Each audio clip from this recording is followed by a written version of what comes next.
Hello, everybody. Very good evening to all of you. Welcome to Converse with KS. We are at episode 7 with Talha Sheikh. Welcome to our show and thank you so much for accepting our invite, Talha. Thank you so much. Thank you so much for inviting me. Really a pleasure. I'm It's a pleasure to have you here. Now, all of you that are basically just watching, you might be able to see that there is a banner that runs for Talha. And Talha is an intelligent operations specialist. He is a business acceleration consultant. He is an ERP auditor. He is a happiness advisor and also the co founder of Honest Network. 24 years of experience in business revenue acceleration, corporate growth management. This is a person who has held directorial position in various IT companies. Some of them also happens to be the Louvre Museum. He has worked with the Crown Prince of Dubai, EMAAR, FedEx, KPMG. His list is so vast that I think that it will not be enough for me to cover in one episode, literally. He is also a specialist into design thinking, cognitive fitness, happiness management, and positive psychology. And he calls himself a polymath by nature. He provides guidance in enterprise finance management, HR management, procurement management, inventory, and asset management, to only note a few. So let's talk with Talha and discover who Talha Sheikh is. Talha, your first question for the day will start with something that we always do, right? So I would like you to basically enrich our viewers with a sneak peek into your journey across various countries. What are the learnings that you have had, and who is Talha Sheikh today because of the journey that you have traveled? Sure. Well, you've started with the big question. Interestingly, I came to Dubai on a whim. So in 99, I Oh, thought I'm going to go and explore what is this place called Dubai, which everybody's talking about. So when I landed here, I met a lot of ah, pessimistic people. They said, "Oh, it's not that easy to find a job. It's going to take you at least 3 to 4 months. The market is flooded with people." So a lot of pessimism suddenly hit me, and I was thinking, this is so typical of humans that they will always see the negative aspect of all challenges. Now, back in the days, we used to have less culture of email, more culture of faxing. So what I did is a more culture of faxing and more culture of physically sending your yes, profile to different consultants. So what I did is I took an A4 size picture of mine correct. and wrote below that, guess who's in town, and I would send that to people via fax, then accompanied by my profile. So it became more like an Wow. advertisement than actually a job application. And a lot of people responded. And by the grace of God, in the Okay. first 30 days, I had 3 offers. One was from IT, one was from hospitality, and one was Wow. something like aviation. But in my mind, I was thinking that IT is going to be the next big thing. So why don't I join IT? And then I joined a company which was specializing in running people's technology for them. So outsourcing was a new concept that time. And we said we're going to do it for you because one company which has say 200, 300 employees cannot afford to have an EDP department. So they would outsource the entire intellectual tech to us, and we would run it for them, and we would make sure that their business is enabled through IT. And this is back in the late 90s, a new concept. Now, to answer your Wow. question, what did I learn? Wow. Wow. What I That is did amazing. learn is that if you address people's problems, regardless of what it is, whether it is personal problems or business problems, that's the best way to serve them. If you chase the dollar, you really can't get fulfillment or success. So our company's philosophy was, we were 7 people when we started. When we had an exit and we sold the company in the 2018-19, we had peaked to a back office of 80 people. So an amazing journey, served a lot of companies, did some Wow. fascinating projects. And the biggest learning that taught me is serve people and the dollar will come automatically.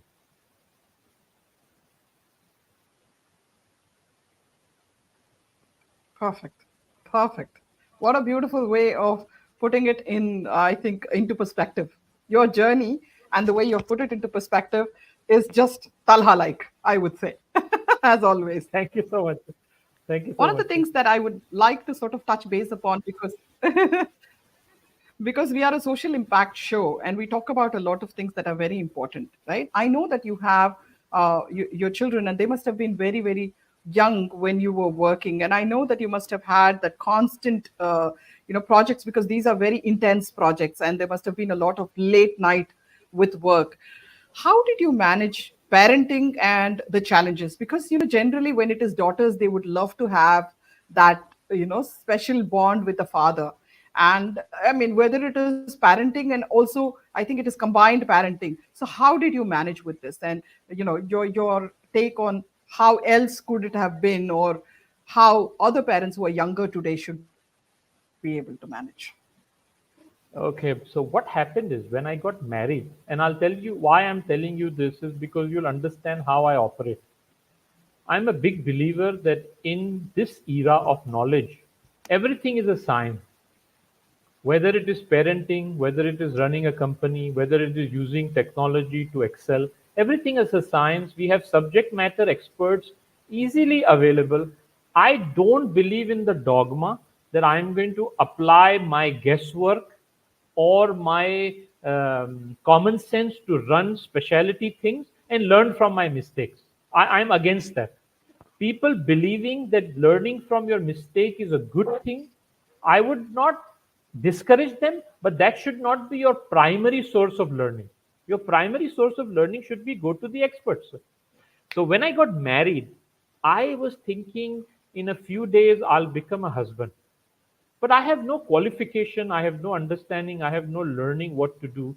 So I started studying how to be a good husband. So I read 2 books. One was by Dr. Barbara and Alan Pease on how the wiring of women and men is different, and one from a spiritual angle, which was the Muslim marriage guide on how a husband has his duties and rights in order to take care of his family. Now that opened a big flood of grace for me, that I Wow. understood what mistakes not to take. Now, fast forward a little. When I had my first daughter, I had a similar panic attack that I'm going to be a father soon, and I have no qualifications. So what should I do? And I started reading on parenting books. Now, God bless my wife. She's a pediatrician by profession, and she was working in a very accomplished position in Al Wasal Hospital in Okay. genetics. However, she came to a conclusion that children being deprived of Wow. mother at home full time can be detrimental to the child. So she took a sabbatical. Now, that sabbatical helped me a lot, that I could still focus at work. I could still focus at projects which were time consuming. Sometimes we would come very late at night. Everything was high pressure. But the knowledge I acquired from experts like Adele Faber and the support I got from my wife from a parenting point of view, things became very easy. So I am a bit of a nerd and I like Wow. to Wow. understand and It's study such the a science of everything. So it helped. very, very nice. But it's such a beautiful gesture, by the way, because I did the same thing. I took a sabbatical from work even when I became a mother, because I do believe that children deserve to have their mothers, because this is not a part-time thing or hands-on, hands-off thing. So I took a sabbatical too, and believe me, I'm sure that it would have helped. So it's such a beautiful thing to be a parent, but then if you're an absentee parent, it doesn't help. right? Yeah, yeah. And especially Now, with the next daughters, question would it, be very, very interesting for me because, yeah, please go ahead.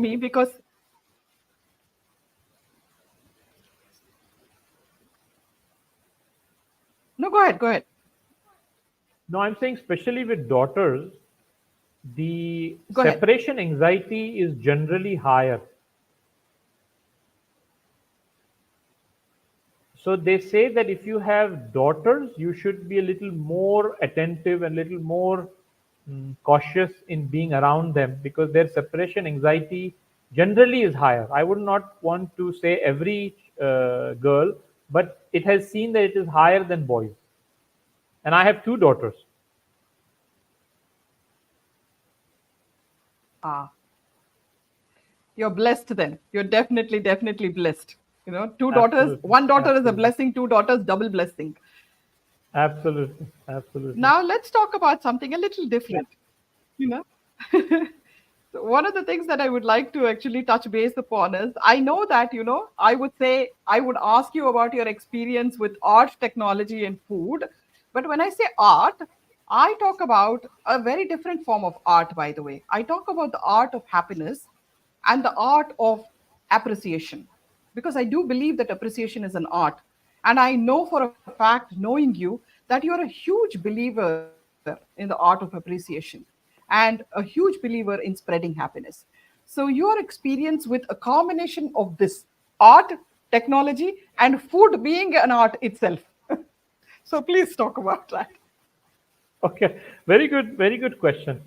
Over a period of time, as I was acquiring success at work, you normally get pushed higher up to take leadership roles. And when I was leading a team of 80 people, I realized that the best motivator for people to serve the company is love Nothing else works. Once you have your team members in the right competency, in the right place, what you need to do next is just shower them with love and show them that you work on a justice model, that everybody gets what they deserve. And appreciation is a very important vehicle in conveying your love to them. And I don't use the word love lightly in the corporate world. Some people wonder that, how can you even consider the usage of this word? But once you demonstrate that you are there to serve them, I'm a big fan of servant leadership. And once you demonstrate that you are there to serve them and to make sure that you make them successful, so the shareholders who are investing so much in us become successful, you get devotion back. And I must say, once you peak your team to devotion Wow. level, once you peak them to devotion level, the kind of work they do is unparalleled. And food plays a very interesting Wow. role because every celebration, small or big, we used to incorporate some element of food. And can I surprise you with something? Wow. Yes, please. Every weekend, which was Friday, the lunch was on us for the entire team. Mhm. And those days, there was no concept of work from home. Wow. However, what we would do is after you have your lunch, you mingle with your colleagues and then you go home. If there is a client requirement, we will address it remotely. Wow. IT had this advantage always. So the food played a big role. We had some massive buffets, different cuisines. We had a young team because it was all technology. So God bless the food circuit in Dubai. We had a very good time. Wow, wow. What a beautiful gesture, though. And I always believed, I think we all come from the culture where we believe that, food, right? I mean, I remember my mother always saying that uh, giving food to people, to human beings, is one of the best ways of serving God Oh in wow, today's well world, said, because well it's said. not about just hunger. It's not just about hunger. It is about the fact that, irrespective of what happens, all of us when we work, we earn, we do everything. It is first to fill our stomach, and then a roof above our Hmm. heads, and then a living that is Hmm. beyond that. And I think when we are able to achieve that, I think it is a great service to mankind. I'm a huge believer of this, and I think she always used to say annadanam, which means langar, or Hmm. Hmm. the giving of food to everybody, Hmm. right? You feed people is one of the greatest service of all, and I'm a huge believer, and that's such a very nice gesture. And And I food think that's bonds exactly why you people have very well. abundance of blessing. Thank you so much. Yes, Food yes. tends to Food is a bond bonder. people very well. Yes, yes, yes. And Very, so very many much. times what would I have happen is, a very interesting question now. This is some. please go ahead. Go ahead. No, very often what Go would ahead. Go happen ahead. is you would Go ahead. tend to bump into the junior team members because of the weekly buffet we used to have. Otherwise, days are so busy that sometimes Oh, you lose touch with them. So the feedback we would get and the connections we would make, it would solidify the team and make the team very cohesive. very much. It builds a lot of bonding. It definitely goes without saying. Absolutely. While we are on this, there is a very, very interesting point I would like to touch upon. And that is a program that you conduct, which I love to hear more about. And I'm sure our viewers will be very enthralled by it. Your founder CEO program. Can you please Hmm. shed light on that? Sure. So over these last 20 plus years, 24 to be exact, I have dealt with a lot of SME CEOs. And in technology, we provide not only Okay. infrastructure, hardware, but we would also make bespoke solutions. Bespoke means tailor made specifically for their operation. Now, when you make bespoke solution, you sit with the captain of the ship very often in order to Mhm. see what is their goals, what are they wanting to achieve, where are they falling Okay. short. And it's amazing how much I landed up learning about the challenges. Now, uh, I must have done a couple of hundred projects in such scenarios where I interacted with a lot of CEOs, Wow. CFOs, HR heads. So I could see one pattern.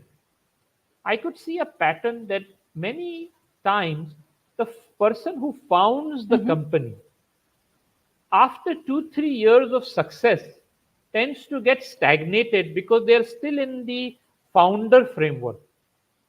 Now, the skill set you need to found a company is Correct. very different than the skill set you need to grow that company exponentially.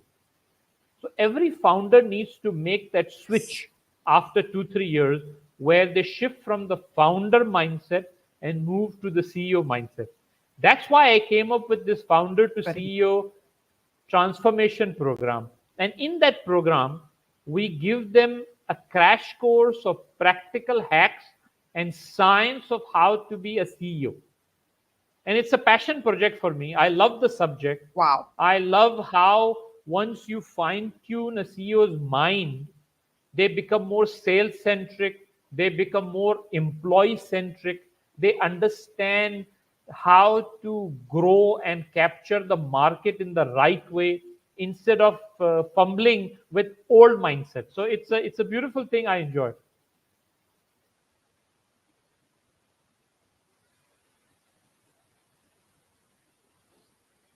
This is something that's close to my heart too. So now that we are on air, and since you also do know that I have been a serial entrepreneur and I'm also a founder CEO, I am going to very blatantly, candidly ask your take on me as a founder CEO. Oh wow, that's a putting in the spot question.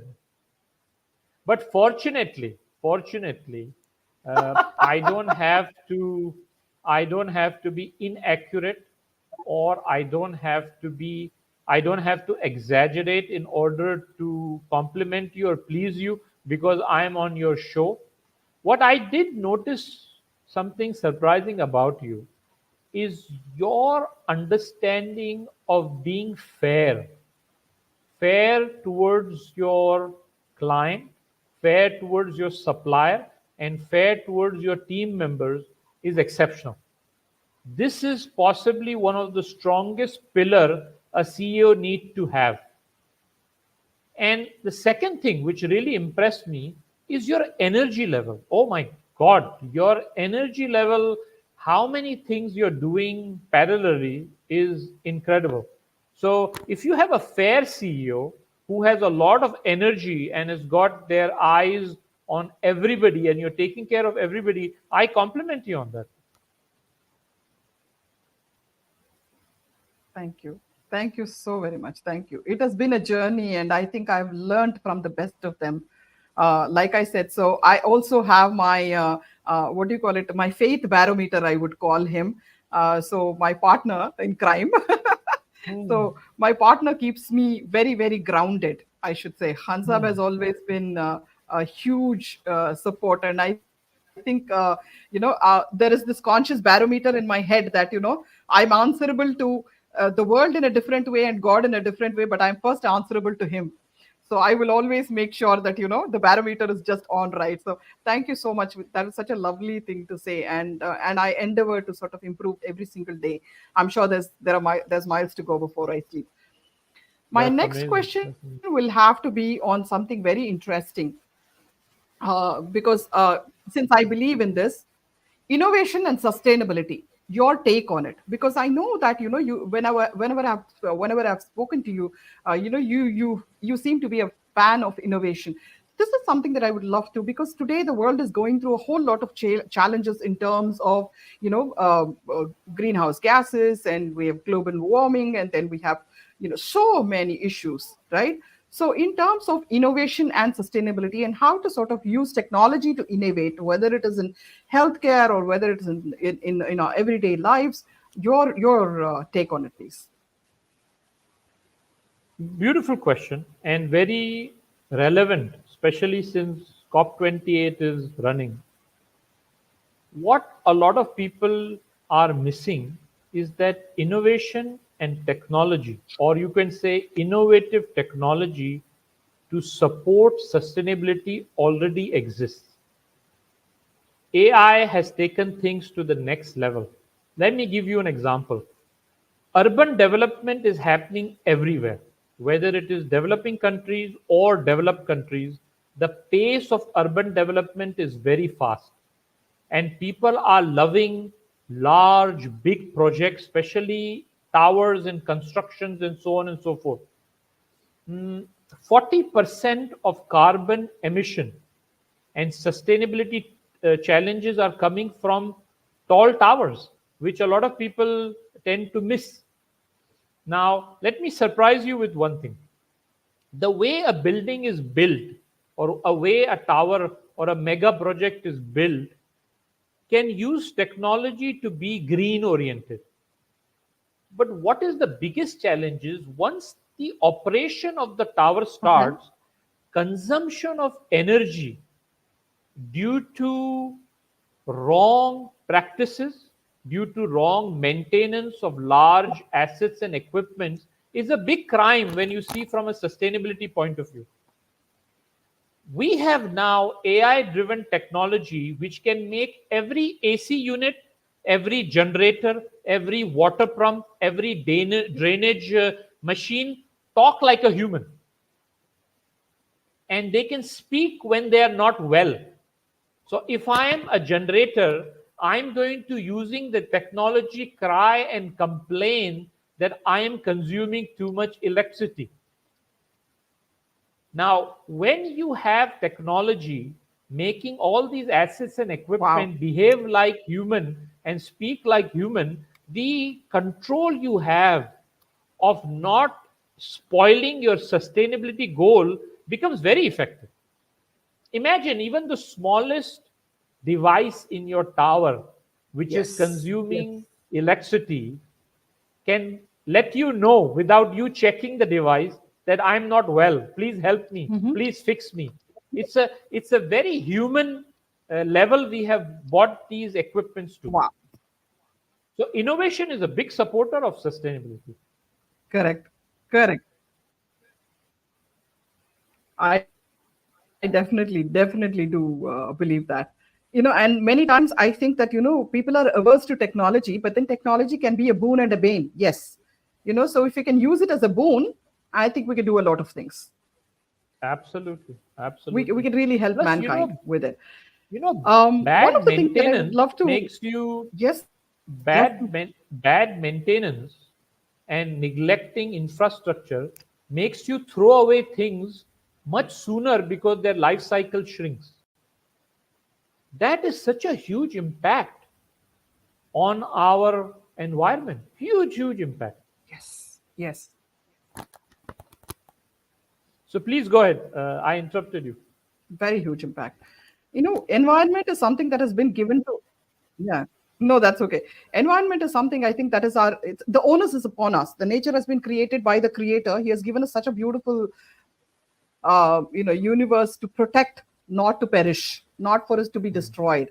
Right. So yeah, quite a lot of honor, responsibility we do have as human beings.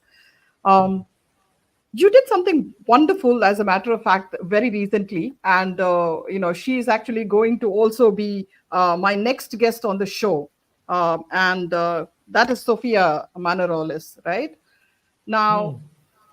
speaking to her, there was actually something that really struck my mind. And on the social impact show that we talk about, we have always spoken about mental health and mental well being. And she corrected me and she said, soul health and soul well being, which was such a beautiful thing because everything that is related to mental seems to be taken in the negative way. So your association with this particular aspect of life, right? How do we take care of our soul health? How do we take care of our soul's well-being, and that in association with faith? Because I always believe that if you have very strong faith, you can overcome anything in this world. And I also do believe that you have quite a strong thought on that, because I know that you're also a person of faith. So please give me your take on that. Absolutely, absolutely. One thing that I encourage everybody to do is to ponder on the question, what is the purpose of mankind on earth? So, technically speaking, where did we come from? Why are we here? And where are we going? This question is very relevant, in my opinion, especially for the youngsters. Harvard University has announced 9 types of intelligences that a human needs to have in order to succeed in life. And one of the intelligence is knowledge of existential reality. And it's a documented thing which requires human to, and it's a reflective requirement, that don't be under this illusion that we all humans are on earth without a common goal. We are here with a common goal. And I have been a student of theology, and I'm quite struck by the fact that all faith systems, the divine instruction to humans is similar. In fact, I would go further and say it's identical. And if you study how the humans are ought to behave with each other, and how the existential or divine accountability runs, that we can't just do what we want. Might is right doesn't work. Everybody's action is accountable, whether you are at home as a family man or a family person, whether you are in office as an employee or a leader, or whether you are a world leader trying to do bigger things. Look at the mess the world has come into because a lot of world leaders are under the illusion that their conduct is Yes. not going to be held accountable. So I'm a big, huge believer. Now, I was confronted with the question recently that how are you so confident about the fact that what you believe in is true? So I told them that my entire faith runs on the understanding that the Quran is the direct word of God. And that is a book which could not have been written by humans. And the Quran challenges people to study the book and see how it could not have been written by a man or a woman, and it is divine share about what God wants us to do. So it's beautiful once you strike that understanding, and I'm trying to do my best to behave in guidance with what is the noble way to lead a life.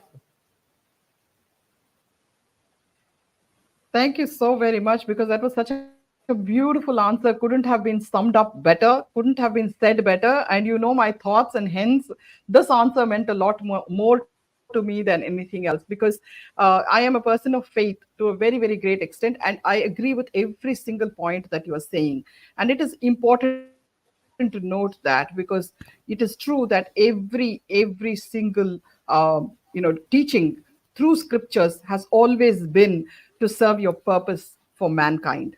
And we exist just for that reason, and we are accountable.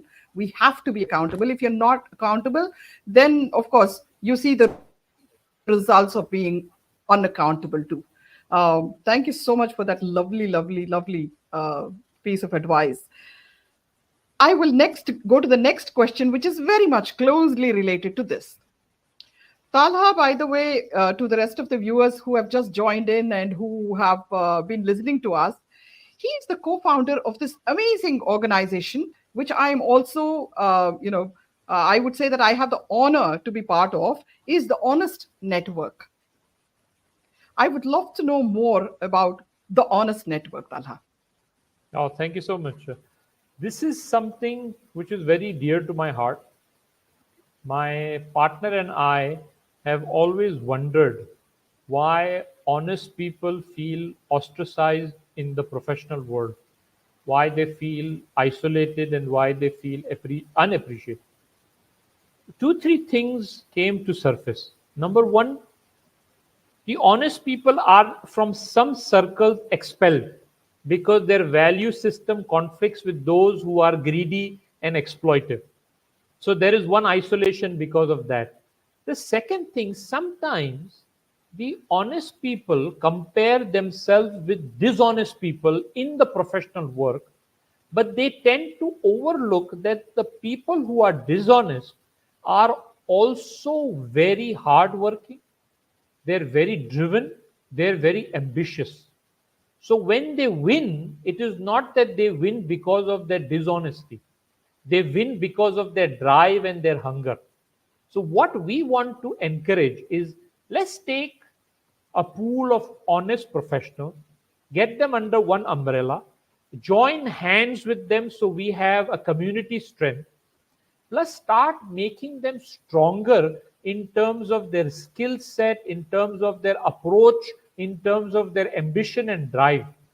If you take an honest person and compare them with a dishonest person doing the same identical thing with the same drive and energy, a dishonest person will never win, ever.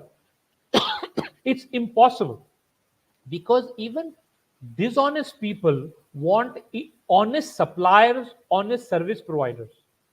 So we came up with the world's first business network community, which is designed and meant for honest professionals so they can grow financially and they can grow in their careers.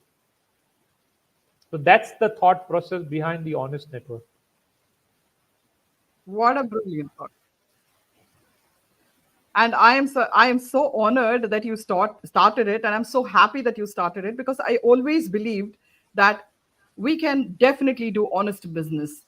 You do not have to do dishonest business. ईमान से जब आप करते हो तो ईमान का पैसा जो है वो अपने पास रहता है. जो बेशक, बेशक. बेईमान लोग होते हैं और बेईमानी की कमाई होती है, that goes away. So anything done with dishonesty never stays. And I come to hear that And you know you what started this happens is particular a lot network. of people who have Now, speaking attained about success, along this way, along the same lines. a lot of people who have attained success, dishonesty, what happens is they calculate their trophy. Say, imagine a person makes $5 million a month through dishonesty. Now, obviously, that person has something to offer to the market because of which he's making money. If he was to do the same thing with honesty, he could potentially make $10 million a month.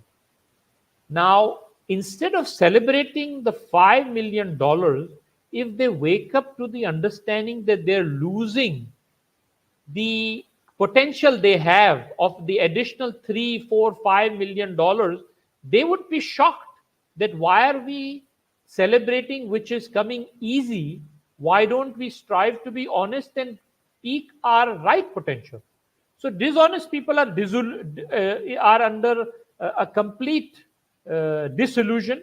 There is no data to prove, there is no scientific evidence to prove that dishonesty helps you in business. It's just a misconception which keeps circulating in society.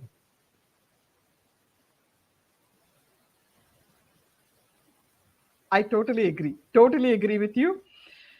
How do you defeat this? How do you defeat the inconfidence of being who you are?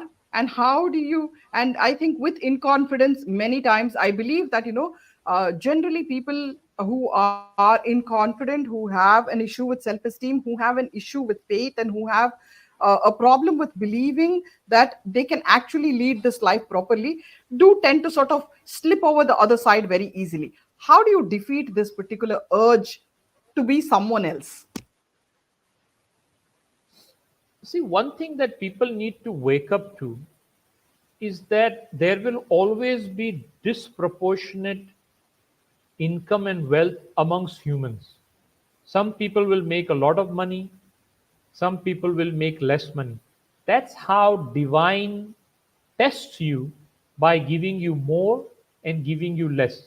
Otherwise, why is it that in the same 24 hours, one person makes billions and one person makes hundreds and thousands?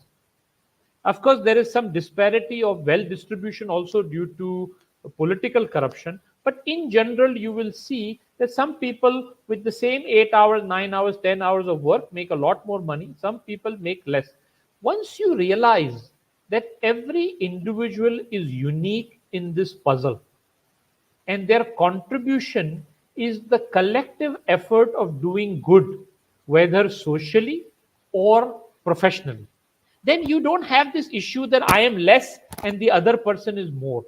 We are all playing our parts, and you get encouraged to be authentic. Why would I feel inferior if I understand that jealousy is not an emotion that should exist? Why should I feel inferior if I believe that I am a different creature made for a different purpose in the same ecosystem? I will not compete.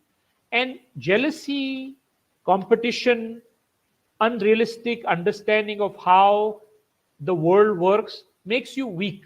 So if you understand what is the reality, you will never feel lack of confidence, you will never feel self-esteem issues. It's ignorance which pushes those things to you. Let me give you a quick example. When we were in college, there was this misconception people would have that, oh, this person is better looking than the other person. Because we were in our youth, we wanted that attention. Everybody wants to be a hero or a heroine. But in reality, as time passes, we find out that there are enough people who find our looks exceptionally appealing and they are attracted to you and they want to be your life partner. Now, what is the message in that? Is that for every type of human, there are a set of eyes which will appreciate you. So just go find your village, whether that is your question of appearance, your intellect, your value system. Find the people who will appreciate you and you're set.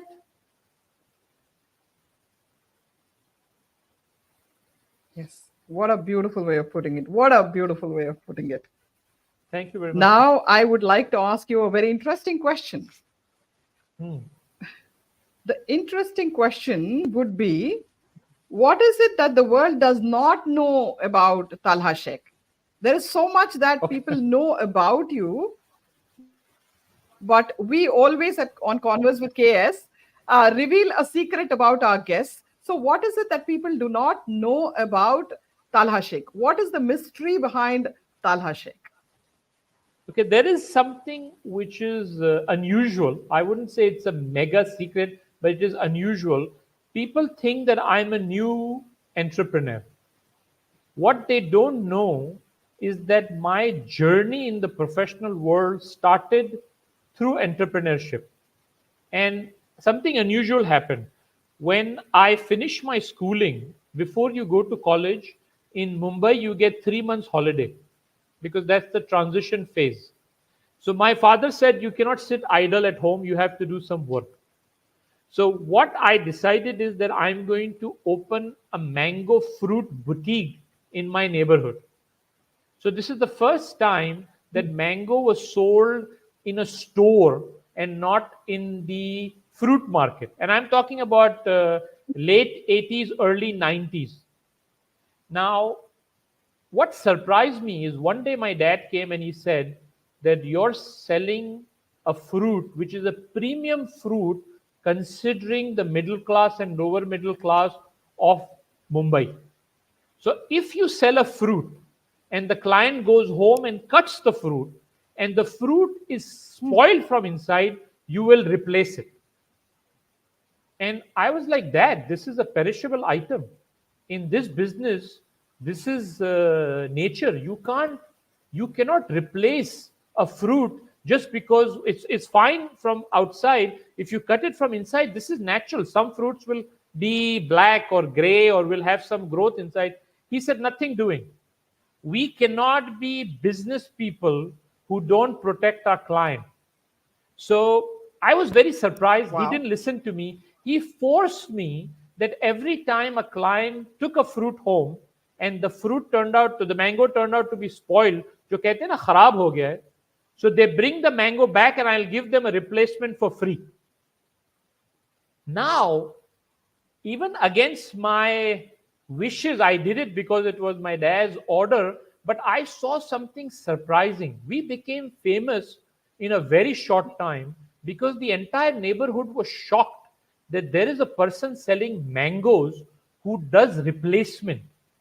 They had never heard of an exchange policy on fruit in life. We reached eventually a stage where we would not even ask them to bring the spoiled fruit.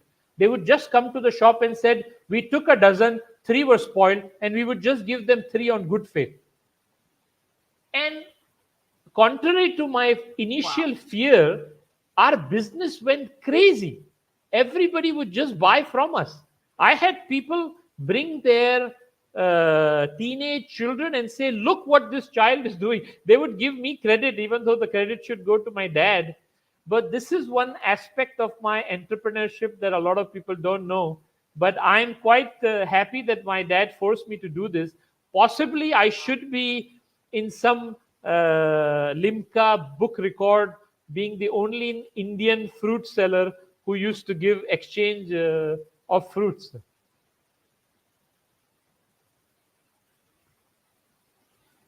I think you should be. You definitely should be. You definitely should be. Now, as we come to almost, the end of the program, two things that I definitely would want you to talk about. One is something that has to do with you being an intelligent operations specialist.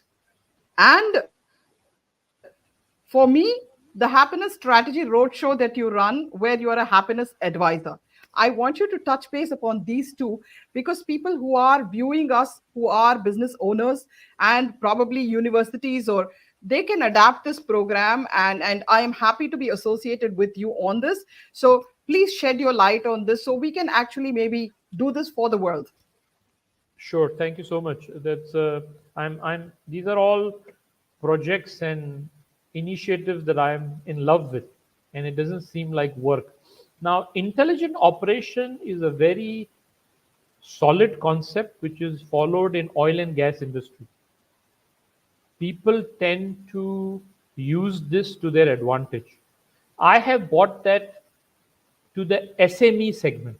Now, in short, what is intelligent operation?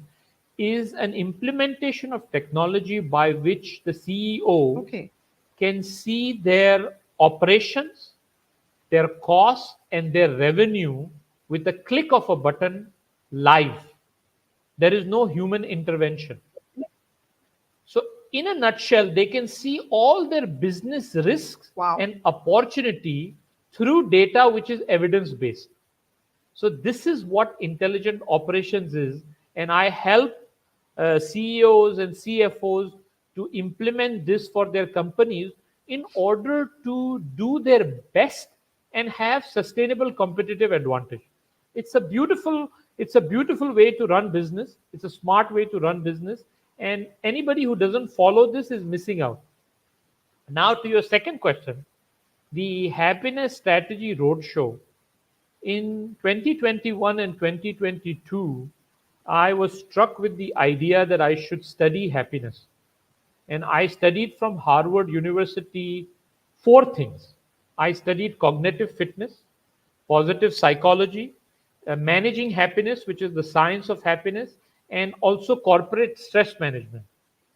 And it came to my surprise that the world's longest human development study, which spans over 85 years, was done by Harvard University. And they found out that happiness can be built like muscles, block by block. All you need to do is understand the science of it and put effort accordingly, and you can increase your happiness regardless of what situation you are in currently. And that really made me think that this is the message we need to take Wow. to everybody. Now, in Dubai, there are a significant amount of people who are busy in 9 to 5, and they have put their happiness on hold, thinking, let me earn the money, and when I retire, I will pursue happiness. But they don't need to do that. Plus, can I give you a shocker? A study which had 1 million people covered in it Sure. found out that happy people are dramatically more financially successful. So, the aspect we are putting on hold in order to make money is exactly the aspect which is going to help you make more money and be more dramatically successful in your profession or in your business. So, that's why I have launched the Happiness Strategy Roadshow. So, we can take this message out and educate people. Wonderful, because I am honored to be associated with this with it. So anybody who is watching this show, please get in touch with Talha or me, and we would love to bring this to your organizations. And very importantly, because I talk about a lot of social impact in terms of mental well-being, or mental happiness and health, this is directly proportional to it. And I am a living testament and example, and Talha is too, because we are very happy peppy people. You can wake us up in the middle of the night and we'll still have a smile on our face. So that's something, we have something to always smile about every single day. So I think that is something that it's a blessing from God. You And know, for me, it is definitely a blessing. I love smiling. Yeah. I thank you for sharing this with the viewers, but I would encourage people not to wake me up in the middle of the night.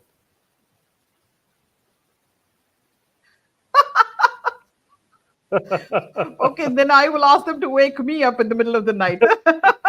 They can witness my So please happiness don't when I wake get him up up. in You the can wake morning. me up in the middle of the night. Uh,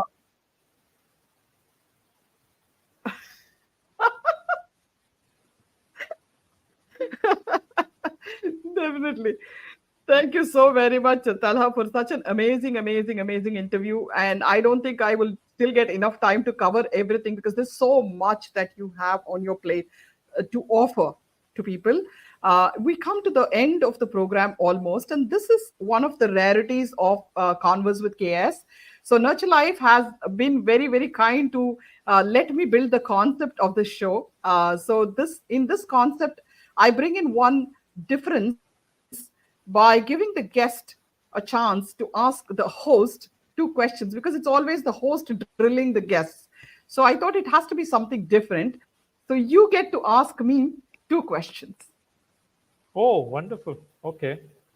Mm, since we have touched upon this topic before, I would like your view also on what is your drive to serve people all around you so much, professionally and socially? How did you come to realize that you should do this, and what motivates you to continue? That's my first question. Wonderful question indeed. As a 2-year-old child, I remember asking my mother, why borders? Why boundaries? Why are we different from somebody else? And why do we have separative, separative actions for everybody? I could not understand that as a 2-year-old. I remember my mother telling me that you're too young. And as I grew up, the same question was posed again. And then, as she would explain to a kid, she told me that it's because there are governments and, borders exist for a particular reason, and there are boundaries because they can manage. So, in her own way, to a small child, she made me understand. But that was a question that always kept bothering me as to why was there a difference, because in our house anybody and everybody came, they were treated equally. People who were our housekeepers or people who worked in our houses, all of them were treated equally. We sat at the dinner table together. There was no difference. So for me, there was no difference. But when I went out, there was a difference, and I could not accept that. For me, that acceptance was not there within my soul, that it is okay to have this. Then I would read about wars, I would read about things that have happened, and I used to wonder why. If we, and my purpose, I always believed that my sole purpose of being on earth was much larger than what I am understanding. So that search, I think, went deeper and deeper. I started reading a lot. I was a very avid reader. I started mingling with people who are in their 90s, in their hundreds, and I learned from them. I would go across. I grew up in New York City. I lost my mother at 16, and then I lost my mentor because she was, but on her deathbed while she was in her last days, she taught me a lot. She enriched me with so much of wisdom, and I carry it to this day. To this day, I carry it. But after her, I started meeting people who were much older. I would go to a temple or a mosque because I grew up in New York City after that. I would go and Hmm. ask them their life experiences, and I learned a lot. But what I understood when I was in New York was all these things existed when I was in my home, but when I came away, all of us looked alike. All of us were away from our hometown. Everybody wanted to connect because we were away from our homes. And there was no difference of you're from here, he's from there, somebody else from somewhere else. I am this religion, I am that religion, never mattered. So, my belief that we exist to serve each other, to be there for each other, became stronger. So I Wow. started thinking even more deeply, and my happiness at being able to serve people, to be able to leave a legacy behind, has been there since I was a child. And I do not want to pass away having just been born, so, born as a daughter, studied, married, had kids, grandchildren, and then died as a boring story. I want to leave a legacy behind, and I want to be remembered for having spread happiness. I don't know if I can do a lot which will impact millions of people, but if I can impact even thousands of lives, I think I would have served my purpose. So that's my drive. I am obsessed about my purpose. I am Hmm. obsessed to spread happiness. I am obsessed to serve mankind. I exist only for that. Nothing else matters to me more than that. Wow. That is So I think that's that is what it is. so that is how the youngsters nowadays say this is so cool.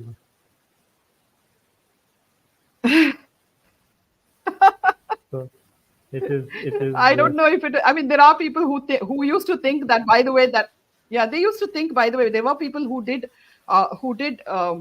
basically put me down, insult me, or they thought I was doing it as a fad, but it is not. This is all it is. I live and breathe this. I have hmm. nothing else that's more important in my life. And me being in I'm Dubai, gonna by the hit way, is you just to serve this purpose. I I'm gonna moved hit to you with the Dubai to be second question. able to earn enough to be able to survive. Yeah. On your last sentence, I'm gonna hit you with the second question. When people try to pull you down and when they create blocks for you, which becomes challenges for you to move forward, how do you maintain grit and continue forward? What's your formula for that?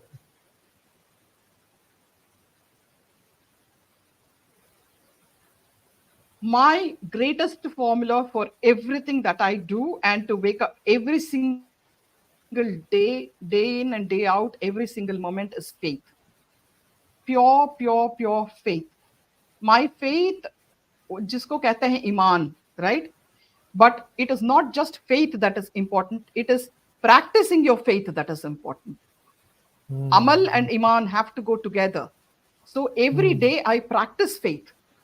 Practicing faith means that never giving up on yourself first, having faith in the creator who has created you.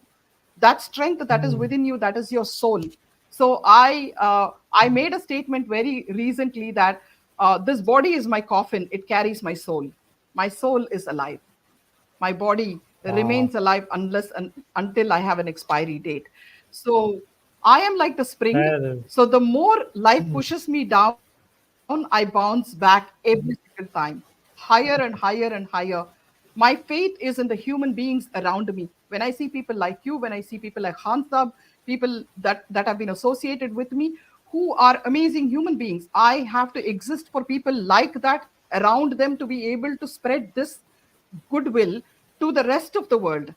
Can one person make a difference? Of course. If there is a Mahatma Gandhi or a Martin Luther King or an Allama Iqbal or even our prophet, all the great spiritual leaders we've had from the olden days, centuries, whether it is a Gautam Buddha or a Jesus Christ, everyone had grit and they had faith.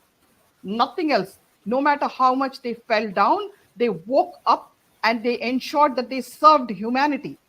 And that is what my cause is. I live to serve humanity and I refuse negative people and naysayers to ever put me down because they're not greater than the creator. The creator who has created me is greater. I'm so So happy I I think I asked you will this take his side question. on any given day. I'm so happy I asked you this question, Thank you. especially for your younger viewers who are at the Thank you. stage of Thank their youth. thank you. This is such a good message, such a good message.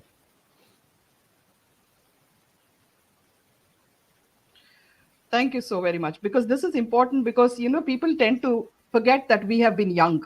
We were young. I was young. I was 16, I was 18, I was 21, I was 23, but I never lost faith. And I've been through so much, but never lost faith. And if I could do it, anybody can do it. Is it hard? It probably would be. Because in your days, it is harder. What we went through and what you went through are different. But always remember that you're special, you're very, very unique, and you have the ability to be a diamond only if you realize that. So I think that's Hmm. important. Thank you for such a Well said. lovely, lovely Well said. question. And thank you for enriching our viewers with so much of wisdom. My pleasure. I'm so glad you invited me to partake in this. Thank you so much, Talha. Any parting views or any parting message for the viewers that you would love to pass on? One thing that just struck me is how fast the time flew.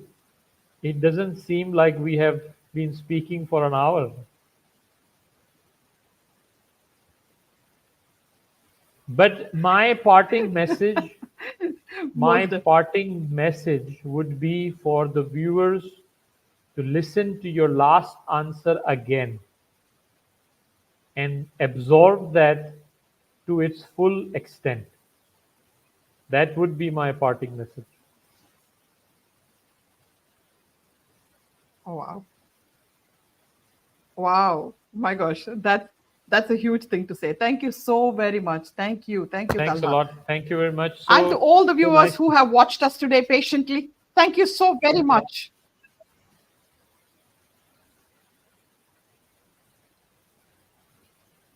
Thank you, Talha. To all the viewers who have watched us, who have been here, everyone